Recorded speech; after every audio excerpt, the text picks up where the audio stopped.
नमस्कार मित्रांनो, स्वागत आहे तुमचं आताच्या ब्रेकिंग न्यूजमध्ये.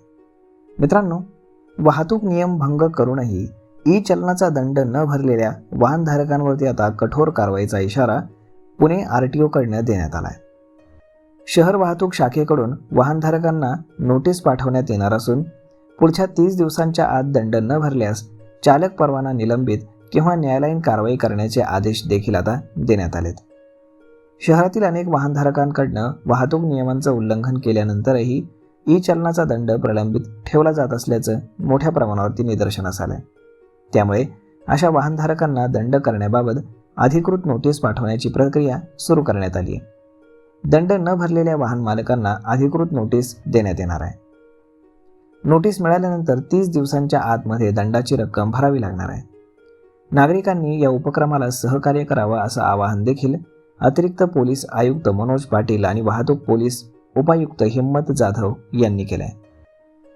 चालकाचा वाहन परवाना निलंबित करण्याचा प्रस्ताव देखील प्रादेशिक परिवहन कार्यालयाकडे पाठवण्यात आलाय. संबंधित प्रकरण न्यायालयात दाखल करण्यात येईल आणि वाहनधारकांना ही नोटीस त्यांच्या नोंदणीकृत मोबाईल क्रमांकावरून अधिकृत SMS द्वारे पाठवण्यात येईल.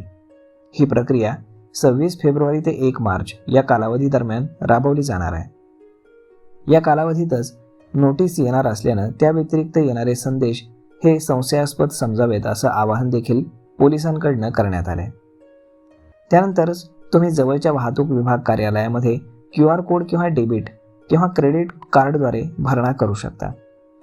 परंतु पोलिसांकडनं तुम्हाला कुठलीही APK फाईल पाठवली जात नाही. त्यानंतर तुम्ही कोणाशीही OTP शेअर करू नये. फक्त अधिकृत पेमेंट पद्धतींचाच वापर करावा आणि संशयास्पद लिंक किंवा कॉल आल्यास जवळच्या पोलीस ठाण्यात संपर्क साधावा असंही आवाहन पुणे पोलिसांकडनं करण्यात आलंय. तर मग मित्रांनो, अशा पद्धतीनं आता जर तुम्ही ई चलनाचा दंड तुमचा प्रलंबित ठेवलात तर सरळ तुमचा वाहन परवाना रद्द करण्यात येणार आहे.